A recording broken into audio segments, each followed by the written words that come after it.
They called us the weakest species in the galaxy. No claws, no fangs, no natural armor, or toxic breath.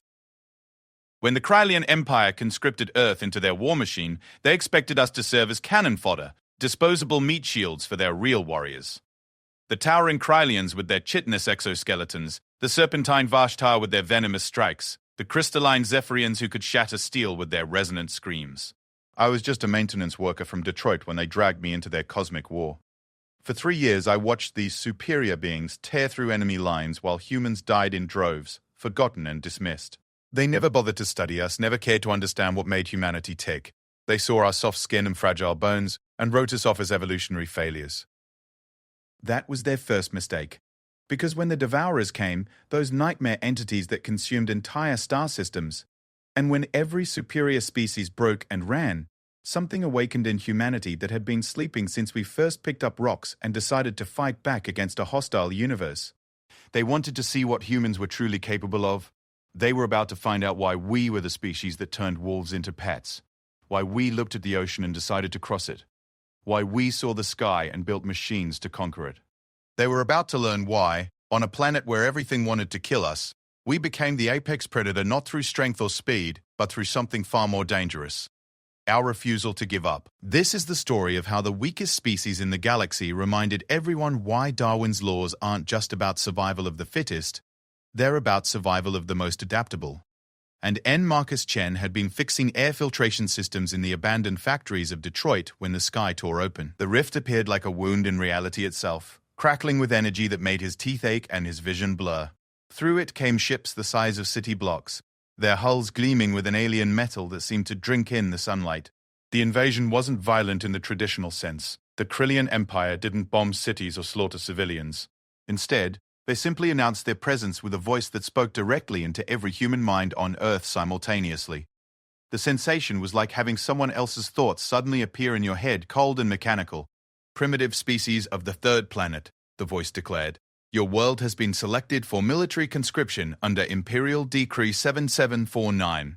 Alpha, your species shows adequate physical durability for frontline combat operations. Compliance is mandatory. Resistance is futile." Marcus stood in the empty factory, wrench still in his hand, staring up at the massive ships that now hung over every major city like mechanical storm clouds. Around the world, the same scene played out. Humanity looked up at their new masters and realized that everything they thought they knew about their place in the universe had just changed. The selection process began within hours. Massive transport ships descended, disgorging creatures that looked like nightmares made flesh. The Krylians stood nearly 10 feet tall, their bodies covered in chitinous plates that gleamed like black armor. Their faces were insectoid, with compound eyes that reflected light like broken mirrors and mandibles that clicked when they spoke. Each one carried weapons that hummed with energy and wore the casual confidence of a species that had conquered 1,000 worlds. But they weren't alone. The Krylian Empire was vast, encompassing dozens of species, each more terrifying than the last. The Vashtar slithered on serpentine bodies, their scales shifting colors as they moved, and their fangs dripped with toxins that could kill with a single drop. The Zephyrians were living crystals, their bodies resonating with harmonics that could shatter stone or turn a creature's bones to powder with the right frequency. There were others too, the shadow-walking Umbrans, the four-armed Tetharks with their massive claws, the gaseous Nethids who existed somewhere between liquid and vapor. All of them looked at humans the same way a farmer might look at cattle. The conscription was methodical. They took anyone between the ages of 18 and 40 who passed basic physical requirements. No families were kept together, no goodbyes were allowed. Marcus found himself herded into a transport ship along with hundreds of other confused, terrified humans. The ship's interior was utilitarian. Bare metal walls, cramped quarters, and an atmosphere recycler that made everything smell faintly of ozone and something else. Something organic and unpleasant. During the 3-week journey to their destination, Marcus learned more about his new reality from other conscripts. Sarah Winters had been a paramedic in Chicago before the ships came. David Park was a construction foreman from Los Angeles. Jennifer Martinez had been studying mechanical engineering at MIT. All of them were now property of the Krylian Empire, destined for something called meat wave operations against the enemies of the Empire. The ship's AI system, speaking in that same cold mental voice they first heard on Earth, provided their orientation. The Krylian Empire controlled roughly 40% of the galaxy, locked in an endless war with 2 other major powers, the hegemony of Veltar, and the collective consciousness. Wars had raged for over 2,000 years, with species rising and falling, entire star systems consumed by the conflict. Humans, according to the AI, ranked among the lowest tier of combat effectiveness. They possessed no natural weapons, no armor, no special abilities. Their only advantages were decent endurance and the ability to function in a variety of atmospheric conditions. They would serve as expendable shock troops, designed to absorb enemy fire and provide cover for the real soldiers, the Krillians, and their more capable allies. Do not attempt to engage in tactical decision-making, the AI instructed them during one of its daily briefings. Do not question orders from superior species. Your role is to advance when commanded, maintain fire, discipline, and die efficiently if required. Your life expectancy in active combat is approximately 47 standard hours. 47 hours. Marcus let that sink in, as he stared out through one of the transport's small portholes at the vast emptiness of space. Everyone he'd ever known, everything he'd ever cared about, was now billions of miles away. And according to his new masters, he had less than 2 days to live once the fighting started. The other humans took the news differently. Some, like Sarah, refused to accept it, and spent their time trying to organize resistance among the conscripts. Others, like David, fell into a kind of resigned depression, barely speaking or eating. A few, mostly the younger ones, seemed almost excited by the prospect of alien warfare, as if this was all some kind of incredible adventure rather than a death sentence. Marcus found himself somewhere in the middle. He wasn't ready to give up, but he also wasn't naive enough to think that a couple hundred humans with no military training could take on an interstellar empire. Instead, he did what he'd always done when faced with a problem he couldn't immediately solve. He observed, he learned, and he waited for an opportunity. The opportunity to observe came when they reached their destination, Outpost Krill. 7. A military staging area on the edge of contested space. The facility was massive, built into and around several large asteroids that had been hollowed out and connected by enclosed bridges and tunnels.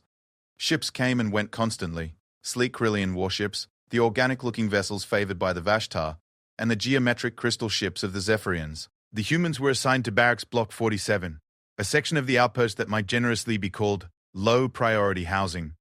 The quarters were cramped, the air recycling was poor, and the food dispensers provided a grey nutrient paste that tasted like salted cardboard. But it was the other residents of their block that really drove home their position in the Imperial hierarchy.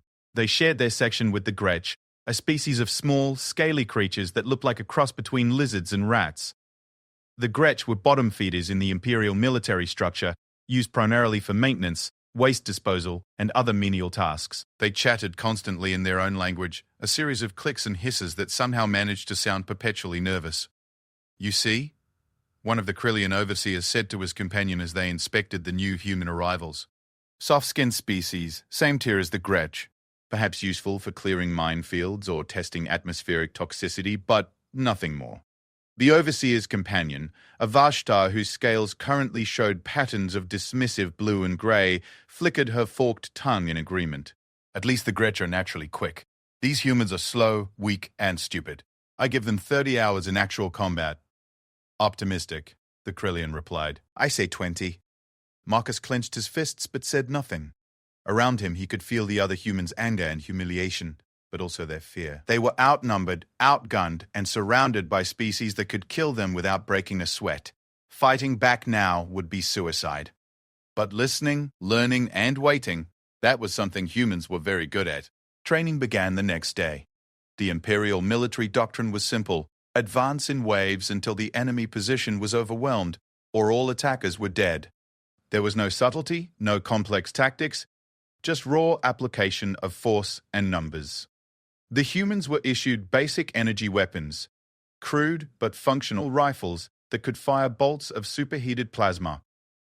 They were also given minimal armor, thin plates of some kind of polymer that might stop shrapnel but wouldn't do much against a direct hit from anything more powerful than a sidearm. The training instructors were primarily teeth-arcs, four-armed humanoids with thick grey skin and a natural aptitude for violence. They treated the training sessions like a combination of boot camp and blood sport, pushing the humans to exhaustion while providing running commentary on their obvious inferiority. "Pathetic!" Instructor Vekmoth bellowed. As Marcus struggled through an obstacle course designed for species with natural climbing claws, My offspring could complete this course faster, and they are still in their spawning pools. But Marcus noticed something the Tetharks didn't. While the humans were slower and weaker than most species, they were also more adaptable. When Sarah couldn't scale a vertical wall using claws she didn't have, she figured out how to use her rifle sling as a climbing aid. When David found himself too heavy to swing across a gap on the provided cables, he learned to use his momentum differently, treating it like a pendulum rather than trying to haul himself across through brute force. The alien instructors saw these adaptations as proof of human weakness. They needed tools and tricks because they lacked natural ability. But Marcus saw something else. He saw a species that had spent millions of years surviving not through superior strength or speed, but through superior problem solving. After 2 weeks of training, the first combat assignments came down. The humans would be deployed to Xerion 4, a contested world where Krillian forces were attempting to establish a mining operation. The enemy was a hegemony of Veltar Expeditionary Force, supported by their client species, the Ravagers, savage creatures that were basically living weapons, bred for nothing but killing. The night before deployment, Marcus lay in his bunk listening to the sounds of the outpost around him. Somewhere in the distance, a group of Krillian soldiers was singing what sounded like a war chant, their voices creating harmonics that resonated through the metal walls. Closer by, he could hear Jennifer Martinez quietly crying, probably thinking about the family she'd never see again. He understood her tears. Tomorrow, they would be thrown into combat against creatures specifically designed for warfare, armed with weapons they barely knew how to use, and supported by allies who saw them as expendable. By all logic, they should be terrified. But as Marcus stared up at the ceiling of his cramped quarters, he found himself thinking not about what they lacked, but about what they had. Humans had survived ice ages and plagues, had turned a hostile world into a garden, had looked at problems that seemed impossible and solved them anyway. They had built cities and tamed animals and reached for the stars with nothing but determination and ingenuity. The Krillians saw soft skin and weak bones. Marcus saw the species that had invented fire, agriculture, medicine, and space travel. He saw the descendants of creatures who had faced down predators 10 times their size with nothing but sharp sticks and clever tactics. Tomorrow, the galaxy would get its first real look at what humans could do when their backs were against the wall. Marcus smiled in the darkness. He almost felt sorry for their enemies. Almost. The dropship shuddered as it entered Xerion. 4's atmosphere, its hull groaning under the stress of atmospheric entry. Marcus gripped his weapon tighter, watching the other humans around him. Some prayed in languages he didn't recognize. Others stared straight ahead, with the hollow look of people trying not to think about what came next. The Krillian pilot's voice crackled over the intercom, speaking in the harsh, clicking language of his species before switching to the common Imperial tongue. Landing zone hot. Enemy contacts confirmed. Deployment in 30 seconds.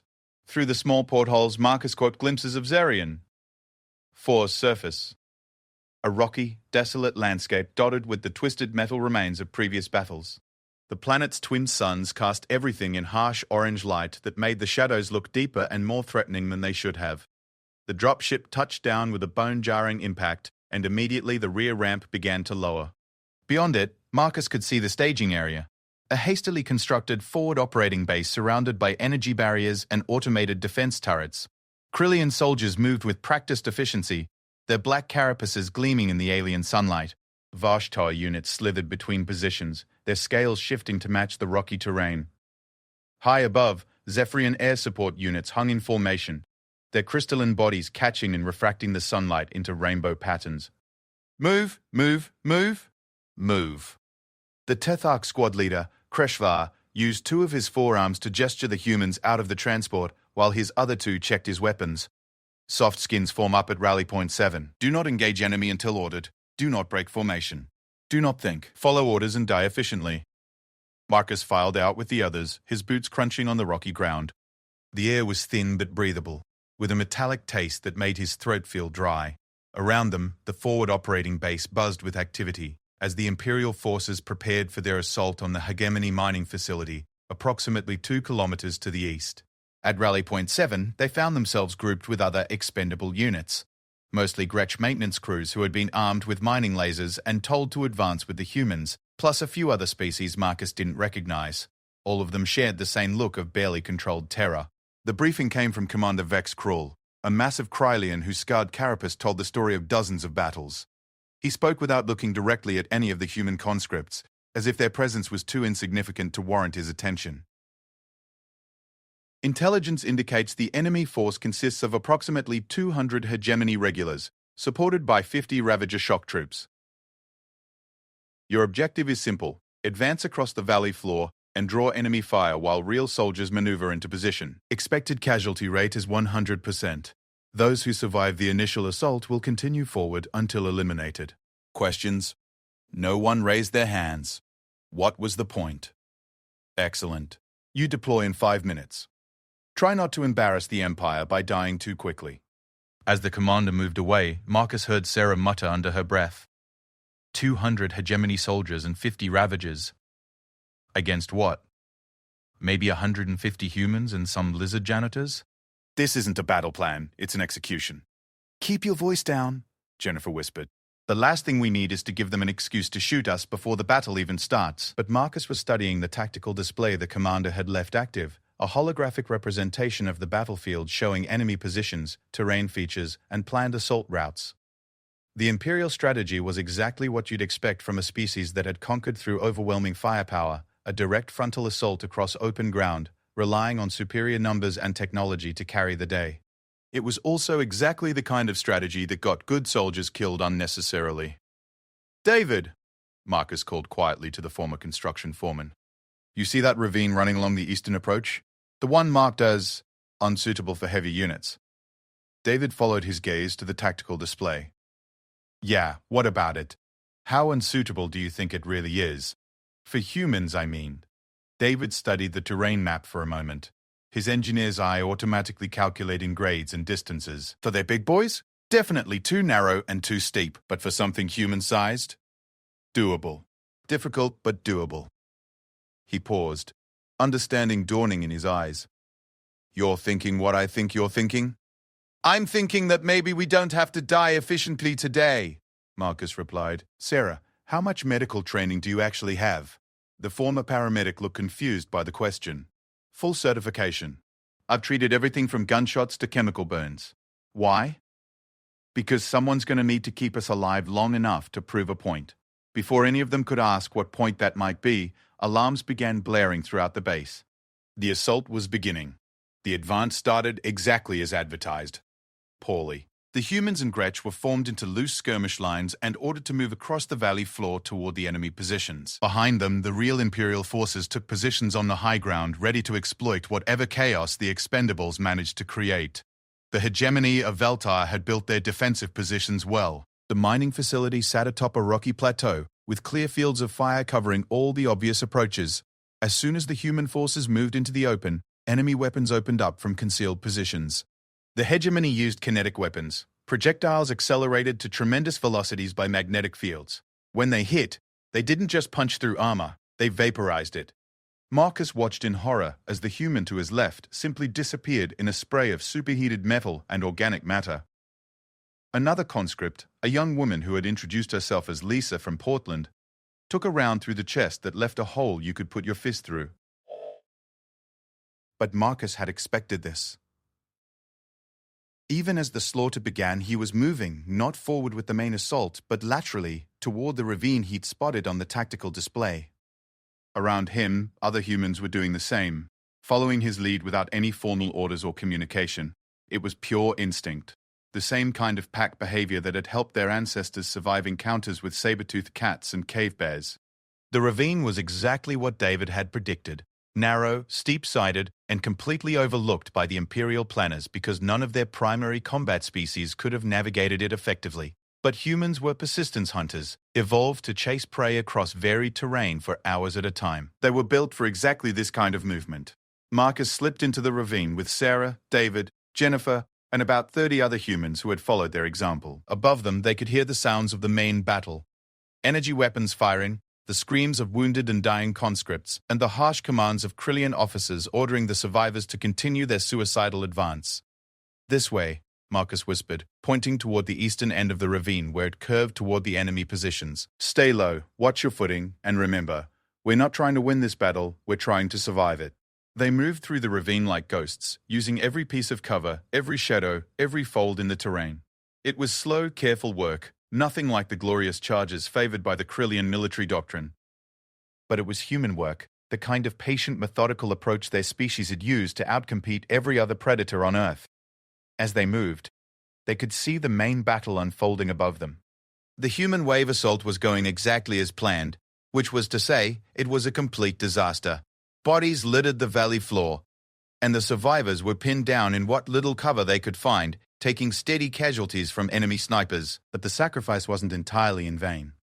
The hegemony forces were focused on the obvious threat, pouring fire into the trapped humans and largely ignoring the possibility of flanking maneuvers. After all, their intelligence briefings had told them that humans were simple, direct creatures with no tactical sophistication. That was their first mistake. The ravine system was more complex than the Imperial tactical maps had indicated, branching into a network of smaller gullies and depressions that brought Marcus's group to within 100 meters of the enemy's eastern flank. From their concealed position, they could see hegemony soldiers manning defensive positions, tall, slender beings in powered armor, their movements precise and economical. But it was the Ravagers that made Marcus's blood run cold. The Ravagers were exactly what their name suggested, living weapons designed for close combat. They stood nearly 8 feet tall, with elongated skulls, razor-sharp claws, and muscles that bulged beneath chitinous hide. They moved with predatory grace, their heads constantly turning as they scanned for threats. Each one carried weapons that looked more grown than built, organic constructs that pulsed with their own heartbeats. 50 of them, plus 200 hegemony regulars, all in prepared positions with overlapping fields of fire, against 30 humans with basic energy weapons and no military training. Any sane person would have retreated. Any sensible person would have found somewhere to hide and waited for the battle to end. But humans, Marcus reflected as he studied the enemy positions, had never been accused of being entirely sane or sensible. "Jennifer," he whispered, "your engineering training, can you identify weak points in their defensive setup?" The young woman studied the enemy positions with the same intensity she'd once applied to structural engineering problems. "Their power grid," she said finally. "See those conduits running between the defensive positions? They're feeding energy to the barrier generators and automated turrets. If we could overload the system, how? Feedback loop. If we could get close enough to tap into one of the conduits with our weapons, we might be able to create a cascade failure. It would only last a few seconds, but a few seconds might be enough," Sarah finished. "If we timed it right, if we coordinated with the main assault," David was already nodding. "It could work. Risky as hell, but it could work." He paused, looking at Marcus. "Of course, someone would have to get close enough to actually tap the conduit, and whoever does that probably won't be coming back." Marcus looked around at the faces of his fellow humans, people who had been farmers and teachers and mechanics just a few weeks ago, now crouched in an alien ravine, planning an attack on creatures specifically designed to kill. They were scared, exhausted, and outgunned. They were also angry. For weeks they'd been told they were worthless, expendable, inferior. They'd been treated like livestock, herded around by creatures who saw them as barely above the level of animals. They'd watched friends die in training accidents that could have been prevented, eaten food that was worse than what the aliens fed their pets, and been lectured constantly about their obvious inadequacy. And now, faced with certain death, something was awakening in them that their captors had never bothered to study or understand. Human stubbornness, human ingenuity, human refusal to go quietly into the night. "I'll do it," Marcus said quietly. "I'll tap the conduit." "Like hell you will," Sarah replied. "We do this together, or we don't do it at all." "She's right," Jennifer added. "Besides, you'll need covering fire and someone who actually understands the technical side of what we're trying to accomplish." David hefted his energy rifle, "And someone who knows how to make things break properly." Around them, the other humans nodded agreement. They were all in. Marcus felt something he hadn't experienced since the ships had first appeared over Earth: hope. The plan was simple, which was probably why it had a chance of working. They would wait until the main Imperial assault reached its climax, then make their move on the power conduits while the enemy was distracted. Jennifer would handle the technical aspects of creating the feedback loop, while the others provided covering fire and watched for Ravager patrols. It wasn't a good plan. It probably wouldn't work, but it was their plan, made by humans for humans, and that made all the difference. As they prepared for their assault, Marcus caught sight of movement on the ridge above the main battle. Krillian reinforcements were moving into position, not to support the dying human wave, but to exploit whatever breakthrough the sacrifice might create. It was exactly what he'd expected, but seeing it confirmed still made his jaw clench. Well, if they wanted to see what humans were really capable of, They were about to get a demonstration. The signal came when the main assault made its final, desperate push toward the enemy lines. Battered, bleeding, and reduced to fewer than 50 survivors, the human wave somehow managed to breach the outer defensive perimeter and engage the hegemony forces in close combat. It was time to move. Marcus led his group out of the ravine and toward the power conduits, staying low and using every scrap of available cover. Behind them, the sounds of battle reached a crescendo. Energy weapons firing, metal rending, and the inhuman screams of ravagers engaging in hand-to-hand combat. They were within 20 meters of the first conduit when a hegemony patrol spotted them. The enemy soldier raised his weapon, and Marcus knew they were dead. The hegemony were professional military, with reaction times faster than human and weapons that could punch through their minimal armor like paper.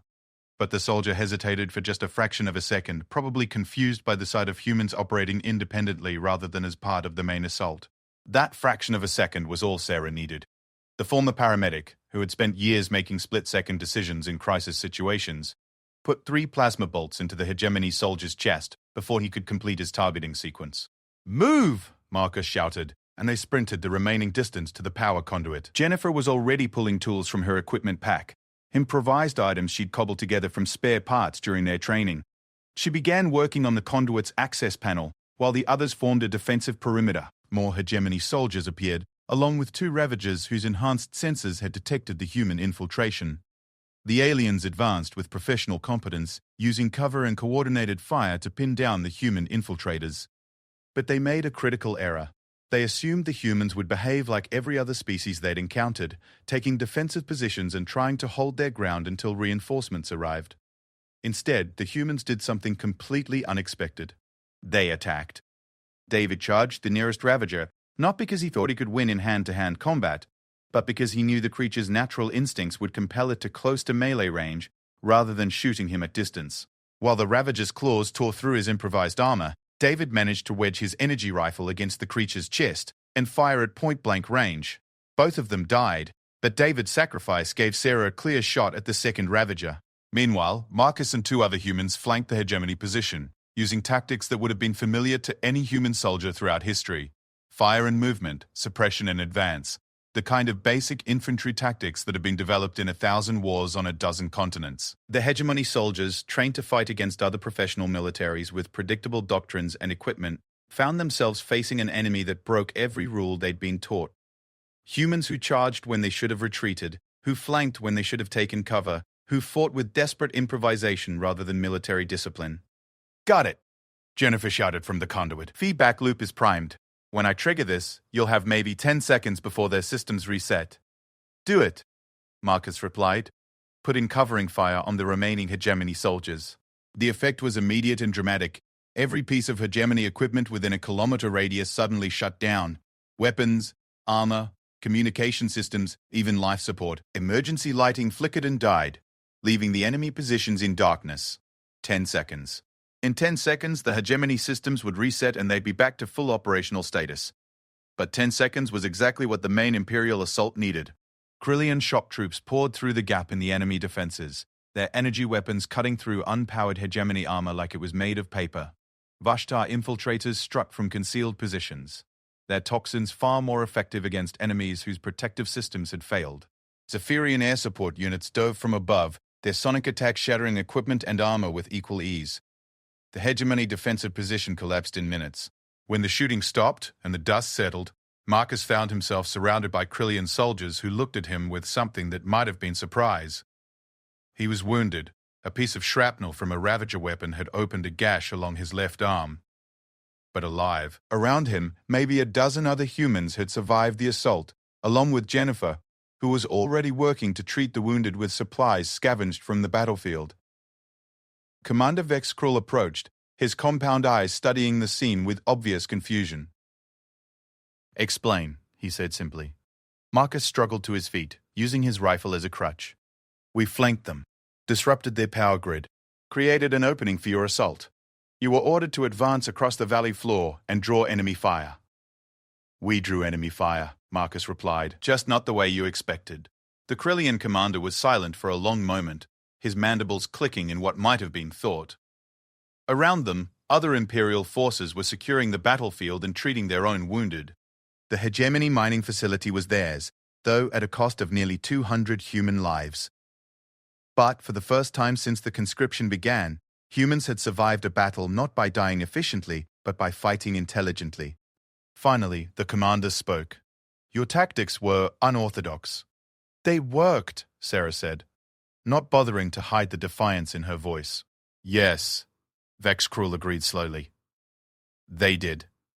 He looked at Marcus with something that might have been respect. Perhaps your species is not quite as useless as initial assessments indicated. It wasn't much of a compliment, but coming from a Krillian, it felt like a victory. As the survivors were loaded onto transport ships for return to base, Marcus caught sight of other Imperial units, Gretsch maintenance crews, Tethark assault troops, even some of the more specialized combat species, watching them with expressions he couldn't quite read. Word was spreading. The softskins, the expendable conscripts, the supposedly inferior humans, had done something that none of the superior species had expected.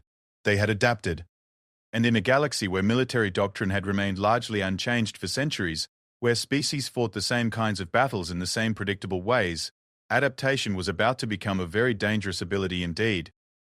The debriefing room on Outpost Krill, 7 hummed with tension as Marcus and the other Xerion, 4 survivors, sat across from a panel of Imperial officers. The room was designed for beings much larger than humans, leaving them feeling like children called before the principal. But for the first time since their conscription, they weren't cowering. General Thraxul, the Krillian base commander, studied them with his compound eyes while his mandibles clicked in what Marcus had learned indicated deep thought. Beside him sat Intelligence Officer Seath Kar, a Vashtar whose scales currently displayed patterns of confusion and irritation. A Zephyrian tactical analyst named Resonance of Victory rounded out the panel, her crystalline form chiming softly as she processed data. Your after-action report, General Thraxul began, contains several inconsistencies with standard tactical doctrine. We improvised, Marcus replied simply. Improvised. The general's mandibles clicked faster. You abandoned your assigned sector, ignored direct orders, and engaged in unsupported flanking maneuvers against a superior force. Yes, sir. And survived. Some of us. The Zephyrian's crystals chimed in a pattern Marcus didn't recognize. Statistical probability analysis indicates your survival rate should have been 0.03%. Instead, 12.7% of your units survived the engagement. This represents a 4,000% increase over projected outcomes. Seath Kar's scales shifted to aggressive orange and red patterns. Luck, she hissed. Random chance. Softskins stumbled into success through blind fortune. But General Thraxul held up a clawed hand for silence. Show me, he said to Marcus. Demonstrate your tactical thinking. A holographic display materialized in the center of the room, showing a 3-dimensional representation of the Xerion. 4 battlefield. Marcus stood and moved to the display, pointing at various features of the terrain. The ravine system was marked as unsuitable for heavy units, he began. But humans aren't heavy units. We're persistence hunters evolved for complex terrain navigation. He traced the path his team had taken through the ravine. While the main assault drew enemy attention, we flanked through ground that your tactical computers classified as impassable. And the power grid sabotage? Resonance of Victory chimed. Jennifer stepped forward. Basic engineering. Every defensive system has vulnerabilities if you understand the underlying technology. The hegemony uses centralized power distribution, efficient but fragile if you know where to apply pressure. The officers exchanged glances. Marcus could feel the shift in the room's dynamic. They were no longer looking at expendable conscripts who had gotten lucky. They were looking at soldiers who had identified and exploited enemy weaknesses through methods their own tactical computers hadn't considered. Interesting, General Thraxul said finally. We have been conducting preliminary analyses of your species since the conscription began.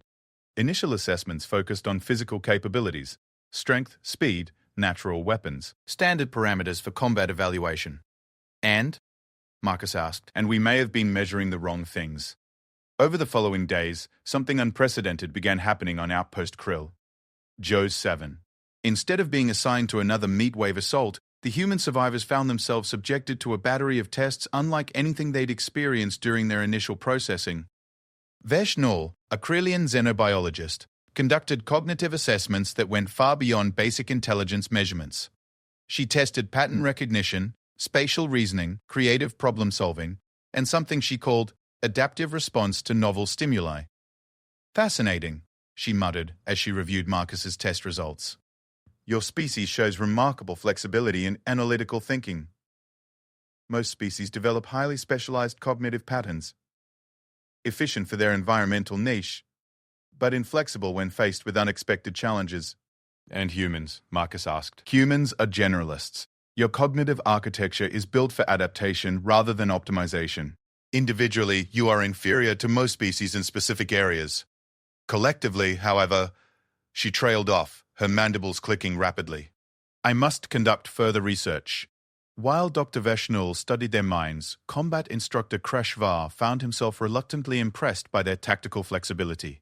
He had begun incorporating human survivors into training exercises with other species, ostensibly to provide them with realistic opponents for practice. The results were illuminating. A squad of Tethark warriors, each possessing 4 arms and natural armor that could stop most small arms fire, found themselves systematically dismantled by a team of humans led by Sarah.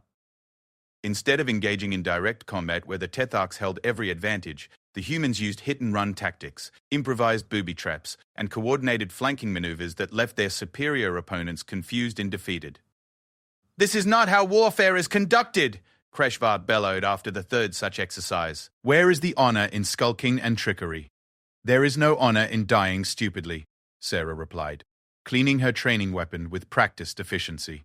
"We fight to win, not to look impressive while losing." Word of these exercises spread throughout the outpost.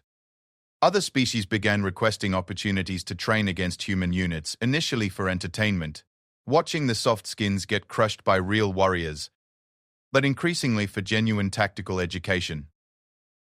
The Gretsch were particularly fascinated by human problem-solving approaches.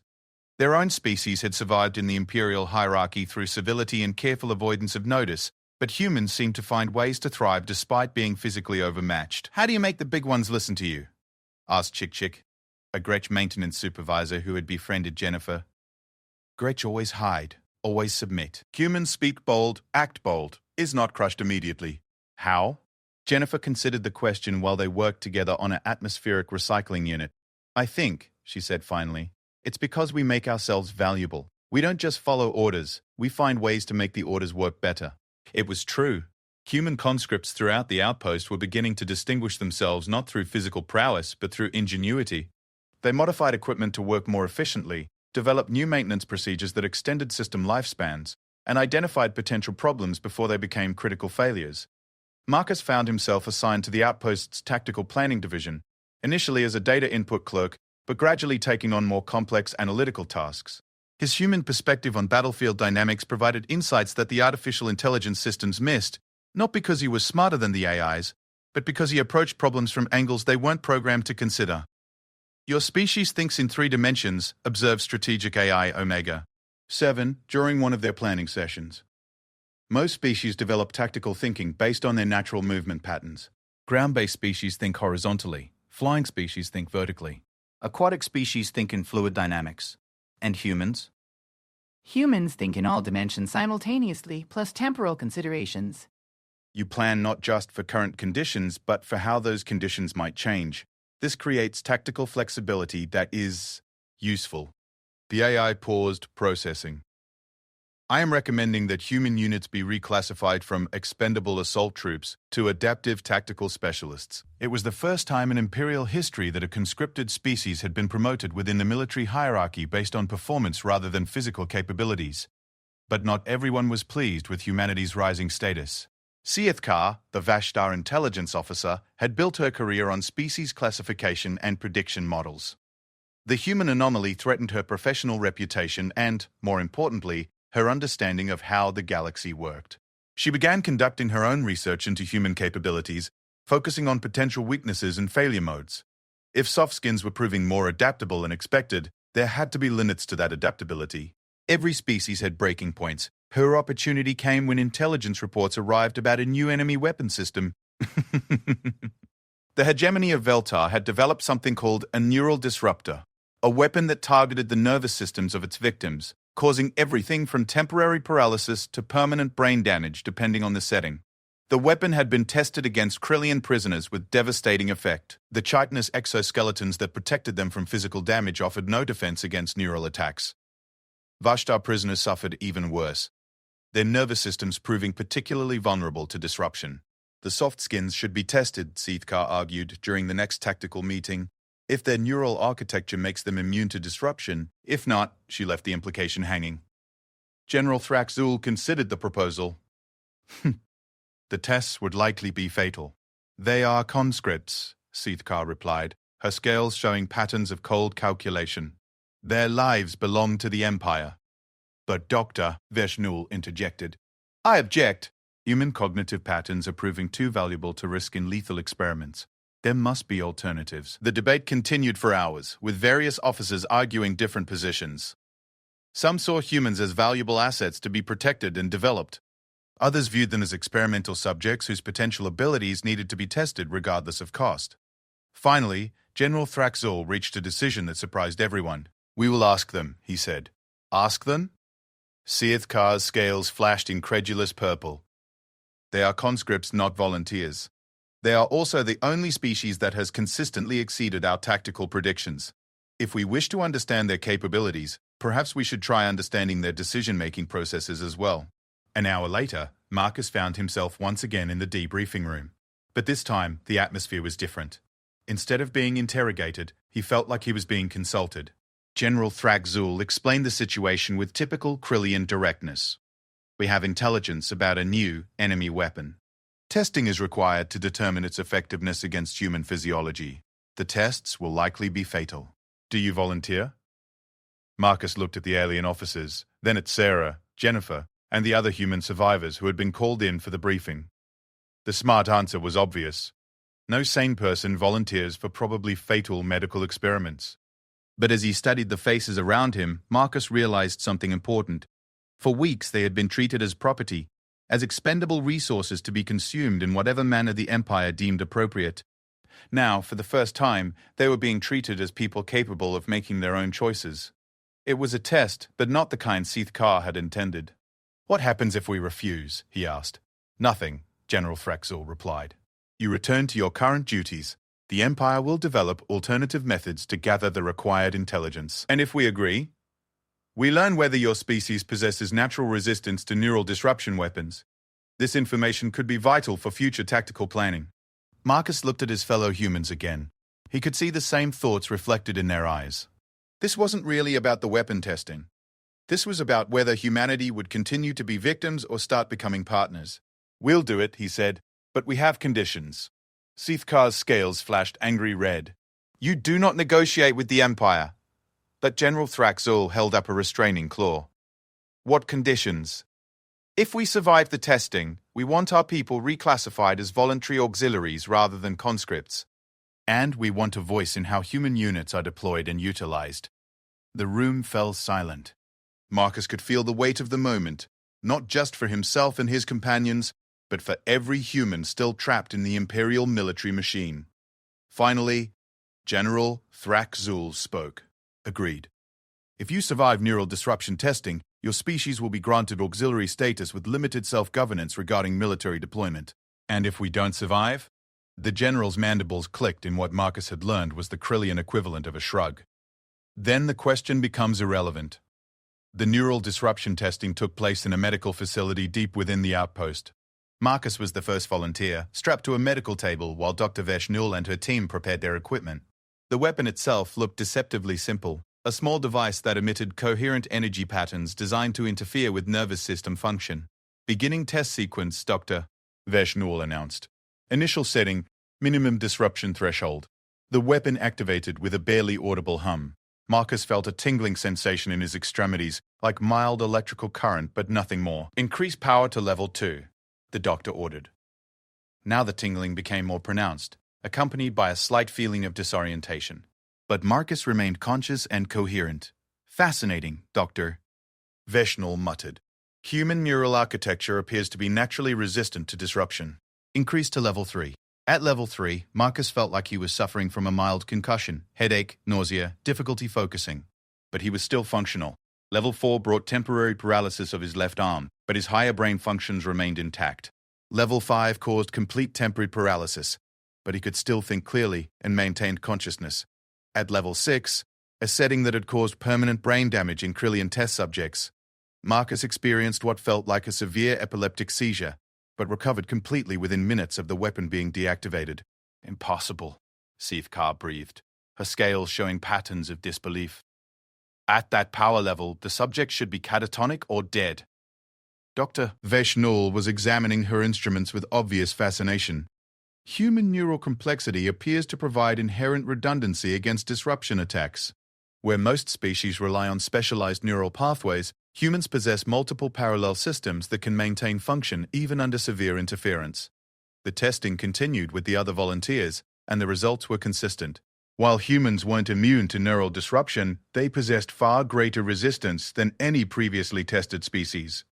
As Marcus recovered from his ordeal, he realized that once again humanity had surprised their alien captors. They had expected to find either immunity or catastrophic vulnerability. Instead, they had discovered another example of human adaptability, the same evolutionary flexibility that had allowed their species to survive in environments ranging from Arctic tundra to tropical deserts. General Thraxul entered the medical bay as the final tests concluded. "The agreement stands," he announced. "Human conscripts will be reclassified as auxiliary forces with limited self-governance. You have proven your value to the Empire." But as Marcus looked around at his fellow survivors, he knew that their value was exactly what worried him. They were no longer expendable cannon fodder. They were becoming an asset that the Empire would want to exploit and control more carefully. And that brought with it a whole new set of dangers. 3 days later, new orders came through the command network. Human auxiliary units were being deployed to theaters throughout Imperial space, tasked with missions that required adaptive tactical thinking and unconventional problem-solving. They were no longer dying as cannon fodder. Now they would be dying as specialists. But they would be dying on their own terms, using their own methods, according to their own tactical doctrine. It wasn't freedom, but it was a step towards something that might eventually become freedom. As Marcus prepared for deployment to his new assignment, he found himself thinking about Earth, about the blue skies and green landscapes he might never see again, about the billions of humans who were still living their lives unaware that their species was fighting for recognition among the stars. Humanity had taken its first steps onto the galactic stage, and the galaxy was beginning to take notice. Whether that would prove to be a blessing or a curse remained to be seen. The emergency klaxons that wailed through Sector Command Station Keth Prime carried a frequency Marcus had never heard before. Not the steady warning tone of routine combat alerts, but a chaotic, almost panicked oscillation that seemed to convey desperation on a fundamental level. Around him, the command center erupted into controlled chaos as officers from dozens of species scrambled to process incoming data streams. Marcus stood at his tactical analysis station, watching sensor data flow across multiple displays. For the past 6 months since his promotion to Strategic Auxiliary Specialist, he had grown accustomed to the rhythms of galactic warfare. The Empire fought the hegemony fought the collective, and occasionally 2 of them would team up against the third. It was brutal but predictable. This was different. All department heads to the main briefing theater. General Thraxul's voice crackled over the intercom. Priority Alpha. Imperial Survival Protocol is now in effect. Imperial Survival Protocol. Marcus had heard the term mentioned only once before, during his orientation briefings.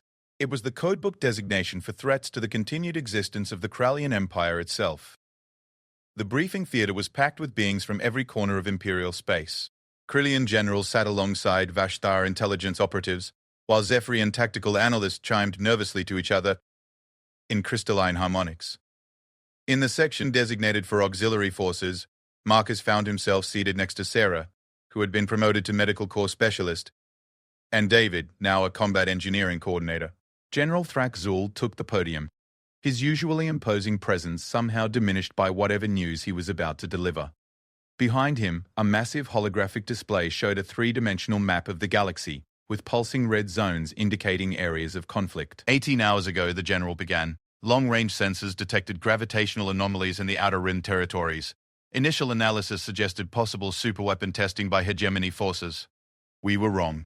The galactic display zoomed in on one of the red zones, showing a star system that Marcus didn't recognize. Or rather, what had once been a star system. Where planets and asteroids should have orbited a central star, there was nothing but empty space and debris clouds. The Kalaith system, General Thraxul continued, housed approximately 4 billion sentient beings across 6 inhabited worlds. As of 12 hours ago, it no longer exists.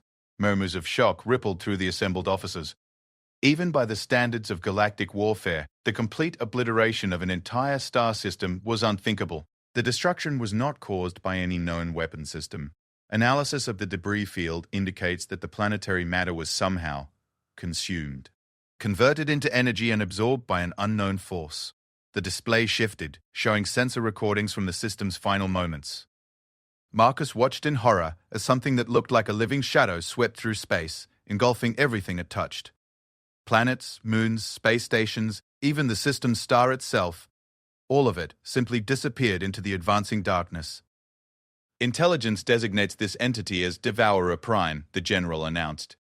Based on deep space observations, we believe it to be approximately the size of a small moon, possessing the ability to consume and convert matter into some form of directed energy. Current trajectory analysis suggests it will reach the core worlds of the Empire within 72 standard hours. The briefing theater fell absolutely silent. Marcus could feel the fear radiating from beings who had never known defeat, who had conquered worlds and subjugated entire species through superior technology and overwhelming force. None of that mattered against something that could eat planets. All Imperial fleets are being recalled for defensive positions around the capital systems. General Thraxul continued. Every available weapon system is being moved into position. Our best tactical computers are working around the clock to develop response strategies. Intelligence Officer Seath Carr slithered to the podium, her scales displaying patterns of barely controlled panic. Preliminary analysis suggests the Devourer entities, we have now detected at least 7 of them throughout the galaxy, are not natural phenomena. They appear to be artificial constructs, possibly ancient weapon systems that have been activated after eons of dormancy. Activated by whom? Asked Admiral Kreshtel, the Tethart fleet commander. Unknown. But the pattern of their emergence suggests coordination. Each Devourer appeared simultaneously at different locations throughout contested space, targeting systems with high population densities and strategic importance. This was not random. As the briefing continued, Marcus found his mind racing through possibilities and implications. 7 world-eating entities, each the size of a small moon, converging on the galaxy's major population centers. Even if the combined fleets of all 3 major powers worked together, he couldn't see how conventional weapons could affect something capable of consuming entire star systems. The meeting broke up into smaller tactical planning sessions, with each department tasked with specific aspects of the defense effort. Marcus found himself assigned to a special analysis group composed of representatives from various auxiliary species, beings whose perspectives might offer insights that the main Imperial command structure had overlooked. "This is hopeless," muttered Chick, the Gretsch maintenance specialist who had become something of an expert on unconventional engineering solutions. Big things eat everything. How do you fight big things that eat everything? "Maybe we don't fight them," suggested Vex Tor, a young Tetharch who had distinguished himself in asymmetric warfare tactics. "Maybe we find a way to avoid them." 7 entities, Sarah pointed out, studying the tactical displays, converging from different vectors. "Even if we evacuated every major population center, where would we go? They're covering too much space." Marcus stared at the sensor data from the Kalith system, running the numbers through his head. The energy output required to consume an entire solar system should have been detectable across half the galaxy, but the sensors had registered nothing until the actual moment of destruction. "They're not converting matter to energy," he said suddenly. The others turned to look at him. "The energy output is all wrong," Marcus continued, pulling up comparative data on his workstation. "If the Devourers were actually converting planetary mass to energy according to known physics, the gamma radiation signature alone should have sterilized everything within 50 light years. But there's no significant energy release at all. Then where is all the matter going?" David asked. Marcus highlighted several sections of the sensor recordings. "Look at the gravitational distortions. They're not consistent with mass being destroyed. They're consistent with mass being relocated. Relocated where? That's the question, isn't it?" Marcus leaned back in his chair, his mind working through the implications. What if the Devourers aren't destroying anything? What if they're collecting it?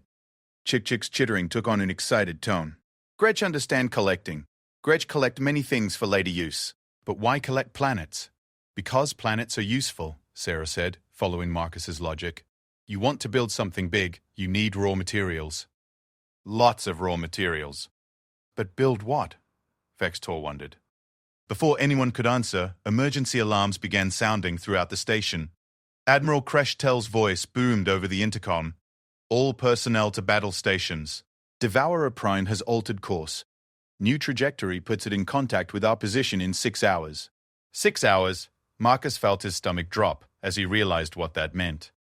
The entire Sector Command, with its thousands of personnel and strategic databases, was about to become lunch for something the size of a small moon. Around him, officers began implementing evacuation procedures, but Marcus knew it was futile. The evacuation ships couldn't outrun something that had crossed interstellar distances in a matter of hours. They needed a different approach. "We need to get closer," he said. "What?" Sarah stared at him as if he'd lost his mind. "We need to get closer to the Devourer. If my theory is right, if it's collecting rather than destroying, then there might be a way to interfere with the collection process.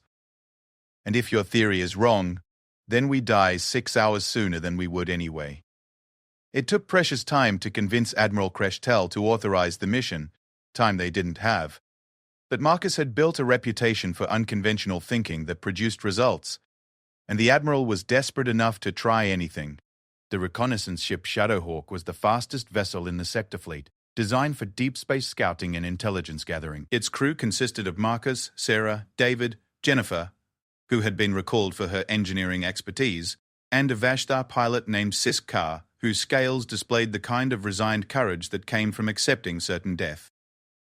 As they accelerated toward the approaching Devourer, Marcus found himself studying the long-range sensor readings with growing fascination.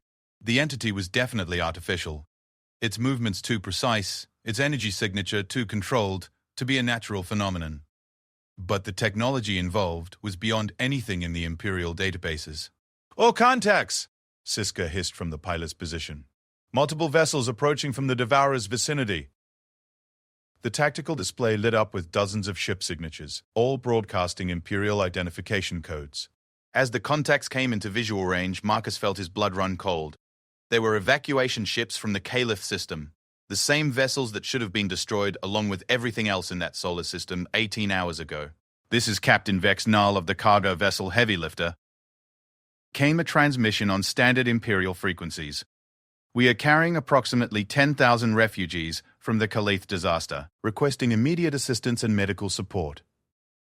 "How are they alive?" David whispered. The entire system was consumed. Marcus was already working on that problem, cross-referencing the refugee ship manifests with pre-disaster population records. "They're not refugees," he said finally. "Look at the passenger lists. Every single being on those ships was recorded as being off-world when the Devourer struck. Business travelers, military personnel on leave, trading crews, people who happened to be elsewhere when their home system was attacked." "Coincidence?" Sarah suggested, but she didn't sound convinced. "Or selection," Marcus replied. "What if the Devourers can somehow identify and avoid consuming certain targets? What if they're designed to preserve specific individuals while collecting everything else?" Before anyone could respond to that disturbing possibility, proximity alarms began screaming. Through the viewports, they could see it. Devour Prime, a massive spherical entity that seemed to absorb light itself. Its surface was covered in what looked like technological structures, geometric patterns that pulsed with their own inner illumination. "It's beautiful," Jennifer breathed, then caught herself. "I mean, terrifying." Obviously terrifying. But Marcus understood what she meant. There was something hypnotically elegant about the entity, a sense of purpose and design that transcended mere destruction. This wasn't a weapon in any conventional sense. It was a tool, built for a specific purpose by minds capable of engineering on a galactic scale. "Launching sensor probes," Siskar announced. "Full spectrum analysis of the entity's structure and energy patterns. The probes streaked toward Devourer Prime, their sensors recording everything from gravitational distortions to subatomic particle emissions. For a moment, Marcus thought they might actually gather useful intelligence. Then the entity noticed them. The change was immediate and terrifying. The geometric patterns on the Devourer's surface began pulsing faster, and waves of some kind of scanning energy swept over their ship. Marcus felt the same tingling sensation he'd experienced during the neural disruption tests, but magnified 100-fold. "It's scanning us," he managed to say through gritted teeth, "analyzing our biological and technological signatures." "Getting us out of here," Siskay announced, her claws dancing across the navigation controls. But instead of pursuing them, Devourer Prime did something completely unexpected. It stopped. The massive entity, which had been moving steadily towards Sector Command Station Keth Prime, suddenly halted its advance and hung motionless in space. The pulsing patterns on its surface shifted to new configurations, as if it was processing the data it had gathered from their encounter. "What's it doing?" David asked. Marcus was studying the sensor readings with growing amazement. "It's thinking," he said. "Or at least, it's processing information in a way that resembles thought." Long minutes passed while Devourer Prime remained stationary. Then, slowly, it began to change course, moving away from the populated sectors and toward the empty regions of interstellar space. "Did we just scare it off?" Sarah asked. "I don't think so," Marcus replied, reviewing the encounter data. "I think we gave it new information that changed its priorities. The comm system crackled to life with transmissions from throughout the sector. Other Devourers were exhibiting similar behavior, pausing in their advance, changing course, moving away from inhabited systems. Within hours, all 7 entities had retreated to uninhabited regions of space where they resumed their collection activities, but now they were consuming only uninhabited asteroids, empty moons, and other lifeless matter. The crisis was over, but the questions remained. Back at Sector Command, Marcus found himself once again in a briefing room facing a panel of senior officers. But this time, the atmosphere was different. These weren't conquerors trying to understand a useful tool. These were survivors trying to understand their salvation. "Your analysis," General Thraxul requested. Marcus took a deep breath. "The Devourers are artificial constructs, but they're not weapons. They're harvesting systems designed to collect raw materials for some kind of massive construction project. The key insight is that they're programmed with preservation protocols. They're supposed to avoid consuming inhabited worlds and their populations." "Then why did they initially target populated systems?" asked Intelligence Officer Seath Carr. "Because they didn't recognize us as truly sentient," Marcus replied. "Think about it from their perspective. These things are probably millions of years old, built by a civilization that vanished before any of our species developed space travel. Their recognition algorithms were based on technological and biological signatures that no longer exist. But something changed," Admiral Kreshtel observed. "They recognized something about your ship, about your crew." Marcus nodded. "I think they recognized humanity. Or rather, they recognized something about human neural patterns that matched their preservation protocols." The room fell silent as the implications sank in. "Dr. Church," Veshnul was the first to speak, "you're suggesting that humans possess some kind of biological signature that identifies them as descendants of whatever species originally built the Devourers." "Not descendants," Marcus corrected, "but possibly the result of similar evolutionary pressures. The same kind of neural flexibility and adaptability that makes humans effective soldiers might also be the signature that ancient civilization programmed their harvesting systems to recognize and preserve." It was a staggering concept.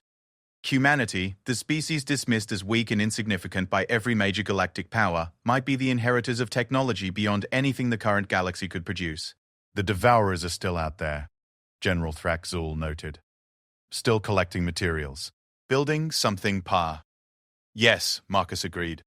"And when they're finished building it, they're probably going to come back for the species they're programmed to preserve." "Come back for what purpose?" Marcus looked around the room at the assembled officers, beings who represented the pinnacle of galactic civilization, the masters of technology and warfare who had ruled the galaxy for millennia. "To take us home," he said quietly. "Whatever they're building, wherever they're building it, I think it's meant to be a refuge for the species they consider worthy of preservation." "And if we refuse to go?" Marcus thought about the massive entities he'd seen, each one capable of consuming entire star systems, each one equipped with technology that made the greatest achievements of galactic civilization look like stone tools. "I don't think refusal will be an option," he said. The meeting concluded with more questions than answers, but one thing had become clear. The balance of power in the galaxy had shifted, and humanity, weak, expendable humanity, had somehow become the key to understanding forces beyond anything the great empires had ever encountered. As Marcus left the briefing room, he found Sarah waiting for him in the corridor. "So," she said, "we went from cannon fodder to tactical specialists, to potential inheritors of ancient super technology. That's quite a career progression." Marcus managed a tired smile. "Just wait until you see what happens next." But even as he said it, he found himself looking up through the station's viewports at the stars beyond. Somewhere out there, ancient machines were building something with the raw materials of dead worlds. And when they finished their work, they would come for the species they had chosen to preserve. Humanity had survived first contact, military conscription, and a galactic extinction event. Now they faced something that might be even more challenging, discovering what they were truly meant to become. The galaxy had noticed them now. There would be no going back to the simple days when their only concern was surviving the next battle. The real war was just beginning. 3 months after the Devourer crisis, the galaxy had settled into an uneasy peace. The great empires maintained their territorial boundaries, but warfare had diminished to minor skirmishes and diplomatic posturing. Everyone was watching the empty sectors where the 7 Devourers continued their mysterious construction project, and no one wanted to risk provoking them into changing their preservation protocols. Marcus stood on the observation deck of the newly constructed Deep Space Monitoring Station Alpha, watching long-range sensor feeds that showed the Devourer's progress. What they were building defied easy classification.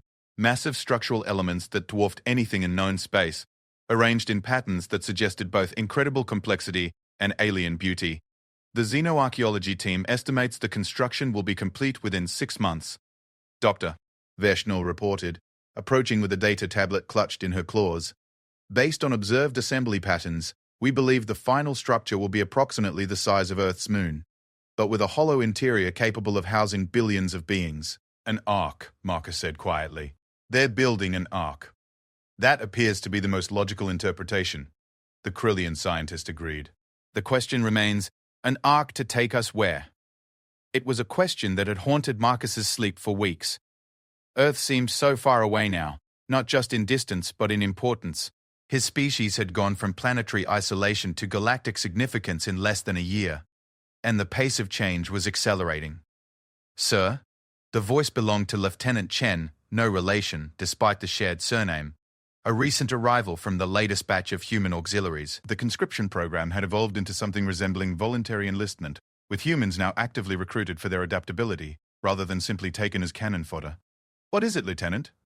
Priority message from Imperial Intelligence. They're requesting your immediate presence at a classified briefing. Marcus sighed. Ever since the Devourer encounter, he'd been in constant demand by various intelligence agencies, each trying to understand humanity's apparent connection to the ancient technology. Sometimes he felt less like a soldier and more like a particularly interesting specimen. The briefing took place in a secured chamber deep within the station's core, attended by representatives from all 3 major galactic powers. It was unprecedented, Krillian Empire officers sitting across from hegemony of Veltar diplomats, while collective consciousness nodes hummed with barely contained data processing. The crisis had forced enemies to become reluctant allies in the face of forces beyond their understanding. Gentlemen, beings, began Coordinator Yetvel, a high-ranking Vashtar who served as liaison between the temporary alliance. We have received communications from the Devourers. The room fell silent. For months, every attempt to establish contact with the ancient constructs had failed. They seemed to acknowledge the existence of galactic civilization, but showed no interest in communication. Show them, Coordinator Yetvel instructed. The central holographic display activated, showing what appeared to be a star chart, unlike anything Marcus had ever seen. Instead of the familiar 3-dimensional representation of local space, this chart showed the galaxy from a perspective that included temporal dimensions, past, present, and multiple possible futures branching out like the limbs of a vast tree. The message was transmitted simultaneously to all major population centers. Coordinator Yetvel continued. It appears to be some form of historical record, combined with predictive modeling. As Marcus studied the display, patterns began to emerge from the apparent chaos. The temporal branches showed different possible paths for galactic civilization, some leading to prosperity and expansion, others ending in stagnation or extinction. But one pattern repeated across every timeline. A species arriving from the galactic rim, spreading throughout known space, and fundamentally altering the nature of interstellar civilization. The predecessors, whispered Dr. Kanthar, a collective consciousness historical analyst whose cybernetic implants glowed with processing activity. This shows the arrival of the species that built the Devourers, approximately 2.7 million years ago. Marcus leaned forward, studying the temporal patterns more closely. But that's not the interesting part, he said. Look at the predictive models. They show the same pattern happening again, but in the present timeline. Impossible, protested General Zexkul of the hegemony military. No species in current galactic civilization possesses technology comparable to the predecessors. No, Marcus agreed.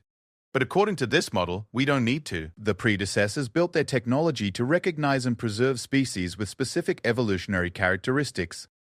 Species capable of adaptation, innovation, and what we might call lateral thinking.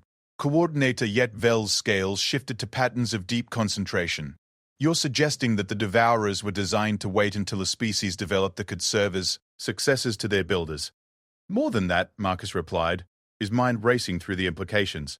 I think the predecessors didn't disappear. I think they deliberately triggered their own evolutionary progression, seeding the galaxy with the conditions necessary to produce their replacement. The silence that followed was profound.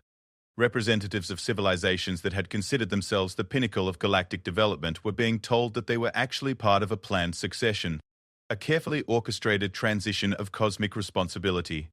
The humans. General Zexcool said slowly. The temporal models highlight the human species in every positive future timeline. Because we're the wild card, Marcus realized.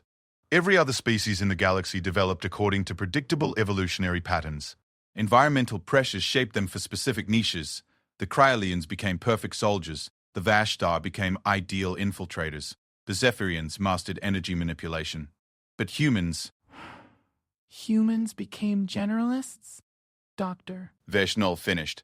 Adaptable to any environment, capable of learning any skill. Able to find solutions that specialists would never consider. The predecessors were waiting for a species that could inherit their technology and use it creatively rather than simply maintaining it, Marcus continued. That's why the Devourers recognized us.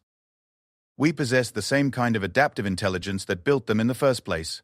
As if summoned by their discussion, the holographic display shifted to show new information, real-time sensor feeds from the Devourer construction sites. The 7 massive entities had accelerated their building process, and the structure they were creating was nearing completion. But now, with context from the temporal charts, its purpose was becoming clear. It wasn't just an ark. It was a gateway. A massive space-folding device capable of transporting entire populations across galactic distances instantaneously. They're preparing to relocate us, Dr. Madboyne, Kenthar observed. But to where? The answer came in the form of another data transmission from the Devourers, this time showing star charts of regions beyond the galactic rim. There, in the vast emptiness between galaxies, massive structures waited, cities the size of star systems, built around artificial stars, and designed to house countless billions of beings. The predecessor civilization, Marcus breathed. They didn't disappear. They moved beyond the galaxy and have been waiting for us to develop enough to join them. Join them as what? Demanded General Zexcool. Junior partners? Servants? As equals, Marcus replied, studying the transmission data. Look at the construction specifications. These cities are designed to accommodate hundreds of different species, each with their own environmental requirements and social structures. This isn't conquest, it's invitation. But even as he said it, Marcus felt a cold certainty settling in his stomach. The invitation might be genuine, but it wasn't optional. The Devourers possessed the power to consume entire star systems. If galactic civilization declined their offer, the ancient machines would likely interpret that as a sign that the species wasn't ready to survive what was coming next. What's coming next? Asked Coordinator Yetvell, as if reading his thoughts. The holographic display shifted again, this time showing long-range sensor data from the galactic edge. Something was approaching from intergalactic space. Multiple contacts, massive in scale, moving at significant fractions of light speed. The destroyers, Dr. Kenthar whispered, his implants flickering with alarm. The historical records speak of them. Entities that consume entire galaxies, moving through the universe like a wave of absolute destruction. The predecessors built their technology specifically to escape them. Marcus felt the pieces falling into place like a completed puzzle. The Devourers aren't just preservation systems, he realized. They're evacuation systems. The predecessors knew the destroyers would eventually find this galaxy, so they created technology that could save the species worth saving when that time came. And that time is now, General Zexcool observed grimly. The timeline became clear with horrible certainty. The approaching entities would reach the galaxy within a matter of years, not long enough for civilization to develop new defenses, but just enough time to evacuate those species deemed worthy of preservation. The temporal models show success probabilities, Dr. Veshnol noted, manipulating the holographic display. But they're dependent on specific actions being taken by specific species. Marcus studied the branching timelines, focusing on the variables that determine success or failure. In every successful timeline, Humanity played a central role, not as leaders or conquerors, but as facilitators, as the species that could adapt to any situation and find solutions that others missed. We have to convince them, he said finally. All of them, every species in the galaxy. The Krillian Empire, the Hegemony, the Collective, all the client species and independent worlds. They all have to agree to evacuation, and they have to do it willingly. Impossible, scoffed General Zexkul. The Empire will never abandon its territories. The Hegemony considers retreat to be the ultimate dishonor, and the Collective has integrated with this galaxy's infrastructure so completely that relocation would mean death for billions of consciousness nodes. Then we make it possible, Marcus replied. That's what humans do. We find ways to accomplish the impossible. Over the following weeks, Marcus found himself at the center of the most complex diplomatic effort in galactic history. Representatives from every major power and hundreds of minor species gathered at Deep Space Monitoring Station Alpha, now expanded into a massive diplomatic complex. The negotiations were unlike anything in recorded history. How do you convince civilizations that have never retreated from anything to abandon their home galaxy? How do you persuade species that have been enemies for millennia to cooperate in their mutual evacuation? The answer, Marcus discovered, lay in humanity's greatest strength, their ability to understand and work with other species on their own terms. With the Krillians, he emphasized military necessity. The destroyers represented an enemy that couldn't be fought with conventional weapons. Strategic withdrawal wasn't defeat, it was tactical repositioning for future operations. To the Hegemony, he presented evacuation as the ultimate exploration mission. They wouldn't be fleeing, they would be pioneering new territories beyond anything their ancestors had ever imagined. The Collective required a different approach entirely. Marcus worked with their consciousness nodes to demonstrate how their integrated intelligence could be preserved and even enhanced by connection to the predecessor cities' advanced neural networks. But it was with the smaller species that his efforts proved most crucial: the Gretsch, the Tetharks, the dozens of client species and independent worlds. They looked to humanity not as conquerors or leaders, but as advocates, as the species that had started at the bottom and found ways to thrive. Why should we trust the softskins? Asked Monarch Vextor of the Tethark clans during one particularly difficult session. Because, replied Chick, who had become something of an unofficial ambassador for the auxiliary species, softskins never try to make others be like softskins. Softskins learn what others need and help others get what others need. Big, strong species always want to make all species be big and strong. Softskins just want all species to survive. It was, Marcus realized, as good a description of humanity's role in galactic civilization as any. They weren't the strongest or the fastest or the most technologically advanced, but they were the species that could work with anyone, adapt to anything, and find solutions that no one else would think to try. The breakthrough came when Sarah made a crucial observation during one of the medical briefings. We're thinking about this wrong, she said. We're trying to convince everyone to abandon their homes. But what if we're not abandoning them? What if we're expanding them? She pulled up the technical specifications for the predecessor cities. Look at the construction. These aren't just living spaces, they're perfect replicas of home environments. The predecessors didn't just build evacuation ships, they built portable worlds. The realization changed everything. This wasn't about leaving their homes behind, it was about taking their homes with them to a larger universe. Within days, the tide of opinion began to shift. Species that had been adamantly opposed to evacuation started asking technical questions about the relocation process. The Krillian Empire began calculating how many of their populations could be accommodated in the city ships. The Hegemony started planning how their military fleets could be integrated into the evacuation effort. But it was the Collective that provided the final piece of the puzzle. Their analysis of the Devourer communication systems revealed that the ancient machines weren't just offering evacuation, they were offering partnership in preparing for the next cycle. The destroyers aren't unique, explained Node Prime Kethar during the final diplomatic session.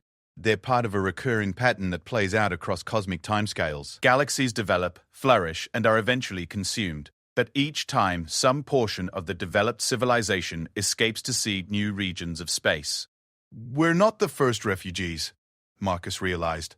The predecessors were refugees themselves, from some previous cycle of galactic destruction. Correct. And now it's our turn to become the predecessors for whatever civilizations develop in the next cycle. The Devourers aren't just saving us, they're preparing us to save others. The final vote was closer than Marcus had hoped, but decisive enough to matter. 3/4 of galactic civilization agreed to the evacuation plan, with the remainder choosing to stay behind and face whatever fate awaited them. As the great exodus began, Marcus found himself aboard one of the first transports heading toward the completed gateway structure. Through the viewports, he could see the massive device the Devourers had built, a ring of exotic matter large enough to encompass a small star, crackling with energies that bent space-time itself. "Nervous?" Sarah asked, settling into the seat beside him. "Terrified," Marcus admitted. We're about to leave everything we've ever known and travel to places that exist beyond our galaxy. For all we know, we're flying into some kind of trap. Or into the greatest adventure in human history, David pointed out from across the aisle. Either way, we're doing it together. The transport approached the gateway, and Marcus felt the familiar sensation of space-time folding around them. But this time, the scale was beyond anything he'd experienced before. They weren't just jumping between star systems, they were traveling between galaxies, crossing distances that would take light millions of years to traverse.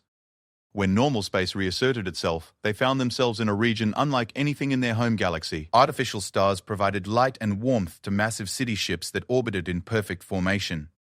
Each one was large enough to house entire civilizations, yet they moved together with the precision of a cosmic ballet.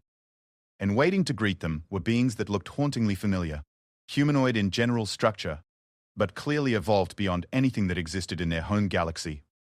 The predecessors, or rather their descendants, who had made this same journey millions of years earlier. "Welcome," said their spokesman, speaking in a voice that somehow conveyed meaning directly to the mind regardless of species or language barriers. "We have been waiting a long time for others to join us." Marcus stepped forward, representing not just humanity, but all the species that had chosen to make this journey. "We're honored to be here," he replied. "What happens now?" The predecessor smiled, or at least made an expression that conveyed the same emotional content. "Now you rest, recover from your journey, and learn about your new home. And then, when you're ready, we begin preparing for the next cycle. There are other galaxies out there, other civilizations that will someday face their own destroyers, and it will be your turn to build the Devourers, to watch and wait, and decide which species are ready to join the eternal exodus." As Marcus looked around at his fellow refugees, humans and Krillians and Vashtar, and dozens of other species, all now united by their shared journey into the unknown, he realized that this wasn't an ending, it was a transformation. Humanity had started as the weakest species in a hostile galaxy, dismissed as cannon fodder by their supposed superiors. But in the end, it was their adaptability, their refusal to give up, their ability to find common ground with any other species, that had made them the key to galactic survival. They were no longer the species that others looked down upon. They were the species that others looked to for hope. And in a universe where civilizations rose and fell in cosmic cycles, where entire galaxies lived and died like individual organisms, that hope might be the most powerful force of all. The Great Diaspora had begun.